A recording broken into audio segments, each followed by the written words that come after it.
For hundreds of years, the white cliffs of Dover have been a symbol of home for many Britons, and now a symbol of hope for the thousands of migrants who make the perilous journey in small boats across the Channel. More than 28,000 arrived on these shores last year, putting this stretch of coastline at the centre of a national news story and heated political debate. Yesterday, we heard from those who had come here. I was scared on every step. No one is happy or willing to leave their country if their country is safe. Today, those who already live here tell us what they think. It's a debate that has reached boiling point when anti-migrant marches have clashed with groups welcoming refugees. While many protesters at these events have come from elsewhere in the country, some locals have taken part too. One former Labour mayor of Dover attended one in 2020, arguing asylum seekers are treated better than homeless Brits. People might look at that march and say that was organised by people who are racist and people who don't want migrants or asylum seekers coming to this country at all. How do you reconcile that, considering you went on it? I don't feel anyone on that march was racist at all. We were just trying to get a level playing field for the homeless of the UK. Everyone has to have an opportunity to advance themselves, and that should be every person's duty for their family, is to seek what a better life they can get. And if it involves crossing the Channel in small boats, which is a hell of a price to pay, then so be it. But at the same point, charity begins at home. It's a concern raised by others we meet here too.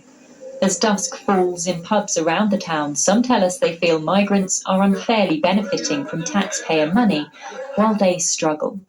Years ago, when they all first come over, there was a lot of anger in the town and that.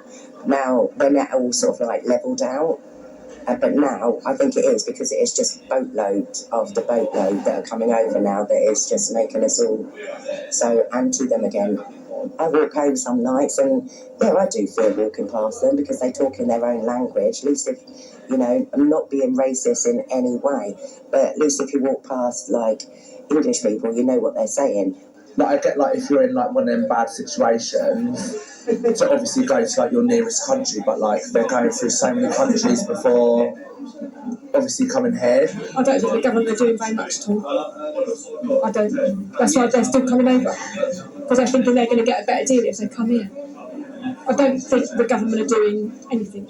Next thing, it's going to be all Ukrainians coming over with the Russians, in my eyes. But comparatively, the UK takes fewer asylum seekers than other countries like Germany or France or Spain. But they're in mainland Europe. They're on an island.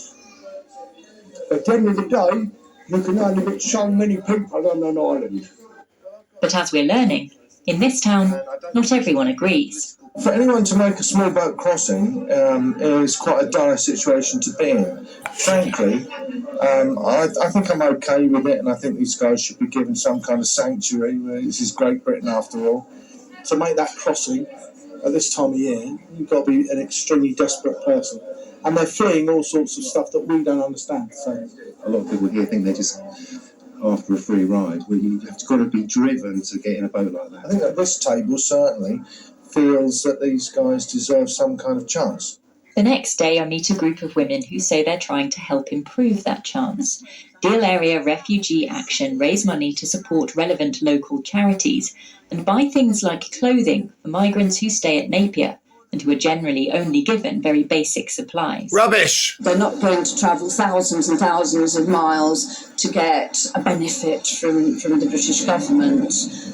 They come over here because they want to do something with their lives, or they're escaping from very dangerous regimes where if they go back to their countries will be killed or tortured.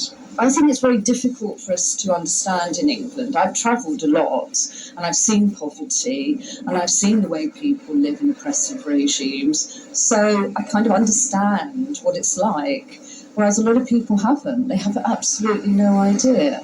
The Home Secretary has pledged to eliminate small boat crossings with the government's new plan for immigration, under pressure from South-East Conservative MPs, who say they receive a huge amount of correspondence about the issue. Why do you think this is such a big issue, an area of concern for your constituents? I think there is a lot of compassion, a lot of support, a lot of understanding. What we've seen with the sheer numbers of people who've come in through this crossing route is that there are strains on accommodation and on services, and that's why actually using resettlement programs, actually having a planned and supported services program to help people settle and adapt and thrive in this country are so important. Next, in the final of our series, Natalie Elphick and other local politicians tell us how they think the issue should be tackled. It's clear the community here do feel at the centre of this story. No matter what their perspective, everyone we've met has had a strong view.